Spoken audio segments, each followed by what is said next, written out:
말씀하신다. 나는 착한 목자다. 나는 내 양들을 알고 내 양들은 나를 안다.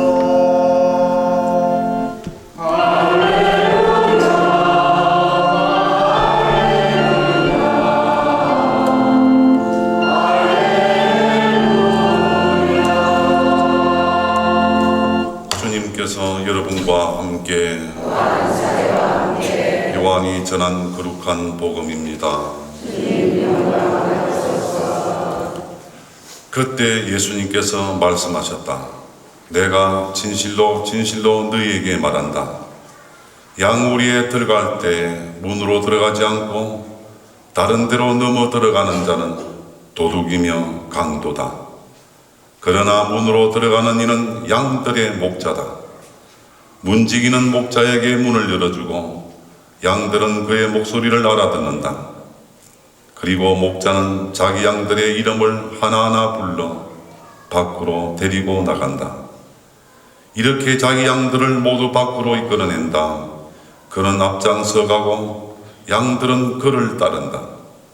양들이 그의 목소리를 알기 때문이다. 그러나 낯선 사람은 따르지 않고 오히려 피해 달아난다. 낯선 사람들의 목소리를 알지 못하기 때문이다. 예수님께서 그들에게 이 비유를 말씀하셨다. 그러나 그들은 예수님께서 자기들에게 얘기하시는 것이 무슨 뜻인지 깨닫지 못하였다. 예수님께서 다시 이르셨다. 내가 진실로 진실로 너희에게 말한다. 나는 양들의 문이다. 나보다 먼저 온 자들은 모두 도둑이며 강도다. 그래서 양들은 그들의 말을 듣지 않았다. 나는 문이다. 누구든지 나를 통하여 들어오면 구원을 받고 또 드나들며 풀밭을 찾아 얻을 것이다. 도둑은 다만 훔치고 죽이고 멸망시키려고 올 뿐이다. 그러나 나는 양들이 생명을 얻고 또 얻어 넘치게 하려고 왔다. 주님의 말씀입니다.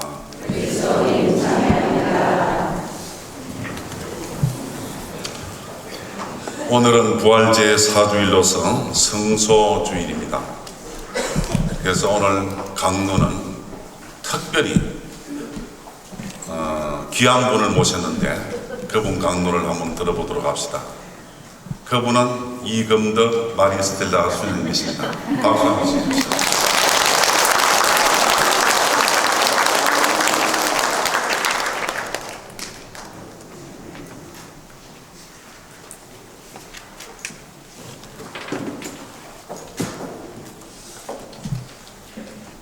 참 예수님,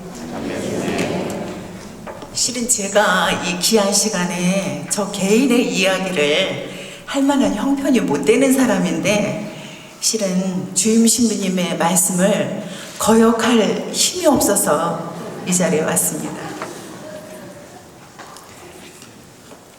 뭐 시키신 것이 저의 이야기니까 저의 말씀을 드리겠습니다. 저는 어머니 뱃속에서부터 교회를 다녔습니다. 성당 다니지 않고 교회 다녔습니다. 그 이후로 아주 열심히 다녔습니다. 학교가 끝나면 초등학교 한 5학년, 6학년, 중학교 이런 시절에 끝나면 제가 인천에서 자랐는데 인천 시내 부흥회 프로그램들이 다 게시판에 붙어 있습니다. 그러면 제가 딱 보고 유명한 강사 프로그램 찾아서 학교 끝나면 누가 시키지도 않는데 열심히 가서 들었고 그렇게 생활을 했습니다. 근데 나이가 먹어가면서 너무 질문이 많아지는 거예요. 궁금한 것도 많고. 그래서 이렇게 질문을 하면 이제 부모님이 감당할 이제 능력이 없어졌습니다. 저 질문의 답에. 그래서 이제 어느 정도 크니까 목사님께 물어보라 이렇게 얘기를 하세요. 그래서 이제 가서 목사님께 물어보죠. 그러면 뭐라고 말씀하시냐면 크면 안다 이렇게 답을 해주셨어요. 그러면서 저는 교회에서 자랐기 때문에 뭐 마리아 교회다, 우상 숭배다 이런 거 많이 듣고 자랐죠. 근데 제가 세계사를 배워보니까 그게 아니죠. 원 줄기가 떡이고, 그래서 이거는 아니다. 이제 그때부터 좀 시각을 달리하면서 제가 이제 학교를 졸업을 하고 드디어 이제 사회생활을 하게 되었습니다. 처음 시작한 곳은 그게 아니지만 또 뭐 그것까지 뭐 이 시간에 귀한 시간에 다 드릴 수는 없고, 이제 제가 어떻게 하다가 카톨릭 그 계통에서 수녀원에서 그 운영하는 그런 직장을 다니게 되었습니다. 근데 보니까 그 직장에서 예비자 교리를 한다는 거예요. 그래서 저는 그 당시도 열심히 교회를 다니고 있었지만 예비자 교리를 들으러 갔습니다. 그랬더니 별로 반가워하지 않더라고요. 뭐 교회 다니면서 뭐 성경 더 잘 알고 있을 텐데 왜 왔냐는 식으로. 그래서 좀 배우러 왔다 이렇게 했습니다. 그래서 배우고 있는데 참 제가 평소에 궁금한 거라든가 이런 것들을 많이 잘 배우게 되었고, 드디어 어느 날 4대 교리 중에 하나인 강생 구속에 대해서 들었습니다. 여러분 잘 아시죠? 요한복음 3장 16절, 하느님께서는 세상을 너무나 사랑하신 나머지 외아들을 내주시어 그를 믿는 사람은 누구나 멸망하지 않고 영원한 생명을 얻게 하셨다. 요 말씀을 하시면서 그 교리를 수녀님에게 하셨는데 질문을 하세요. 예수님께서는 여러분을 위해서 목숨을 바치셨는데 여러분은 예수님을 위해서 무엇을 하셨냐고. 저는 그 소리를 듣는 순간 하늘이 무너지는 줄 알았어요. 물론 예비자 교리이기 때문에 처음 예비자 교리를 듣는 분들은 별 반응이 없었겠죠. 그런가 보다. 저는 너무나 열심히 했잖아요. 너무나 열심히 했고 저 나름대로 최선을 다했다고 생각했는데, 예수님은 나를 위해서 돌아가셨는데 나는 예수님을 위해서 한 것이 하나도 없다. 너무너무 절망적이어서 하늘을 볼 수가 없었습니다. 그런데 그 교리를 듣고 그 직장이 휴가가 되어갖고 이제 제가 집으로 갔습니다. 워낙 조금 잘 다니는데 그때는 그 휴가는 오로지 방에서 보냈습니다. 왜냐? 하늘을 볼 수가 없어서. 내가 여지껏 발바닥 신자였구나. 몸만 열심히 갔지 정말 내가 예수님의 마음을 헤아리고 이건 하나도 못했구나. 이런 마음에 아주 절망을 했습니다. 그러다 이제 휴가가 끝나서 다시 왔습니다. 부활 교리를 하면서 그 부활 교리를 배우면서 자연히 이제 그 해결이 되었어요. 저는 하느님에 대해서 더 잘 알고 싶어서 교리를 받았지 절대로 영세 받으려고 교리 받지 않았습니다. 그런데 이제 사람들이 막 영세 준비를 하는 거예요. 그래서 제가 생각을 했죠. 나도 영세를 받자. 내가 교리를 받다가 회개를 했으니까 나도 영세를 받아서, 그래서 그 수녀님께 얘기를 했습니다. 수녀님, 내가 영세를 받고 여기 있을 때는 미사를 가고 저희 집에 인천에 가서는 저희 가족석에 있어요. 특히 저희 어머니 여전도의 회장에 아주 뭐 대단합니다.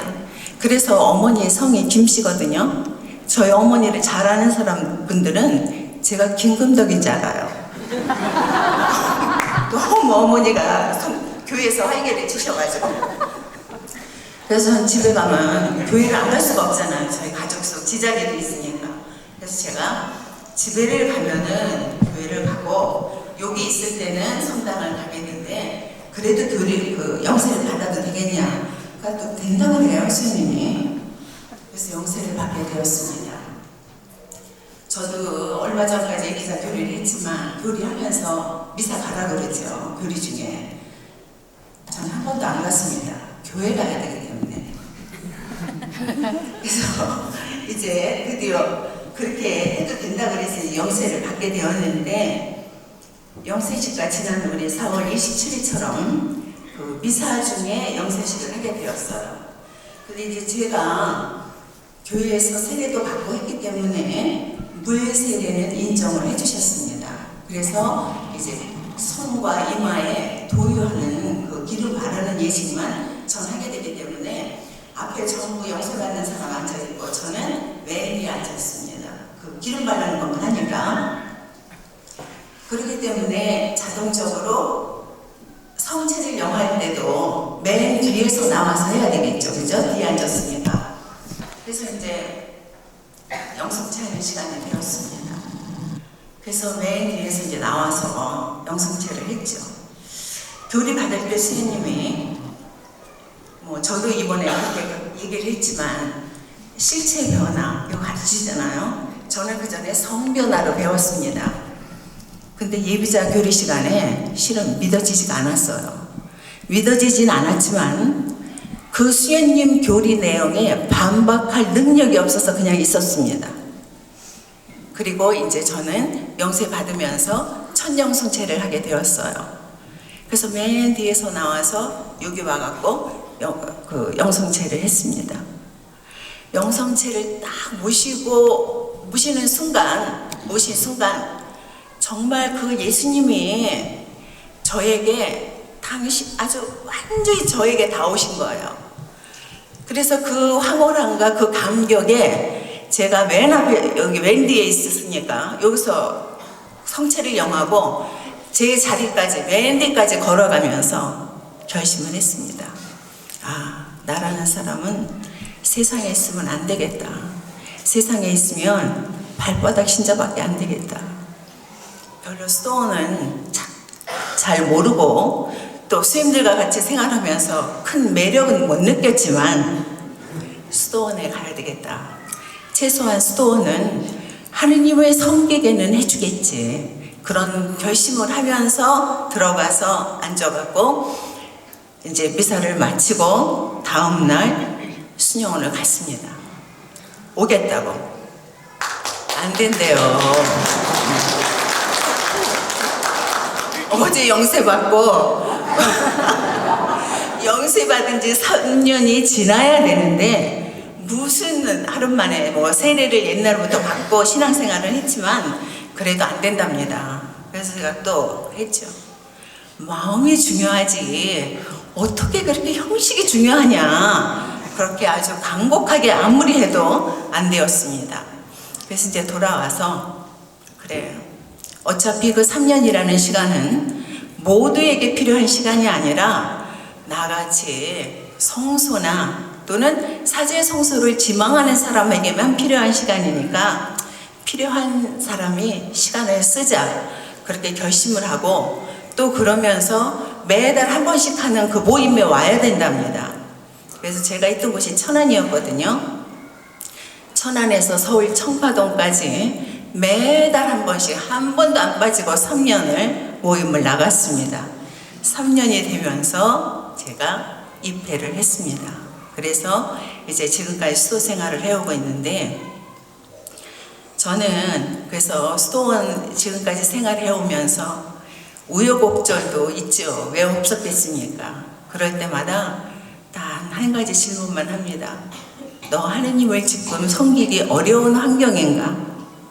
그렇게 질문을 하면 할 말이 없어요. 그래서 지금까지 이렇게 살아오고 있는데 이렇게 살아오면서 제가 제 삶을 통해서 정말 제가 저희 부모님에게 무엇이 가장 감사할까 그 생각을 이제 언젠가부터 들었습니다.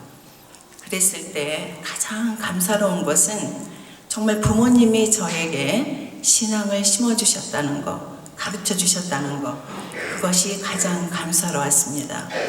그래서 제가 여기 이렇게 나왔으니까 감히 여러분들에게 부탁드리고 싶은 것은 여러분도 여러분의 후손들에게 다른 거 물려주지 마시고 신앙을 좀 물려주셨으면 하는 그런 부탁 드리고 싶습니다.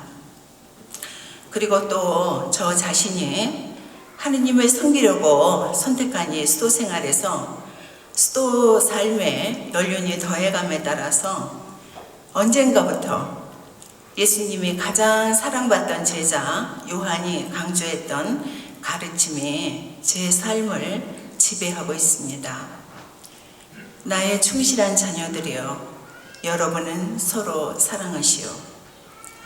이제 신한성당 공동체에서 여러분과 함께 주님이 가르쳐 주신 가르침을 충실히 살 수 있도록 저 자신이 노력하고 싶고, 또 그렇게 살 수 있도록 여러분의 기도를 부탁드립니다. 감사합니다.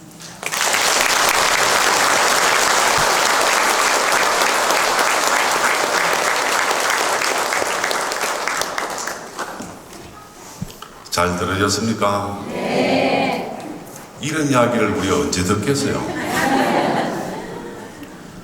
돈을 주고도 들을 수 있겠어요? 뭐 자리를 언제 만들겠어요? 그래서 이번에 꼭 한번 하라고 내가 부탁을 했어요. 네, 스님들의 이야기를 우리가 한번 들어봐야 되거든요. 오늘 스님들 이야기를 듣고 하느님의 섭리라는 것은 실로 오묘하다는 것도 많이 느낄 겁니다. 부모님으로부터 신앙을 물려받았고, 또 직장이 스님들이 하는 직장이 아니었더라면 또 이런 생활을 못했을 겁니다. 아마 그런 것도 다 계기가 되고, 그것도 하느님의 손길이었을 겁니다. 또 다시 세대를 받고 하느님의 자녀로서 또 수도자로서 열심히 살아가셨는데, 또 저런 스님들이 더 많이 배출되고 또 수도자들이 훌륭하게 살아갈 수 있도록 기도하면서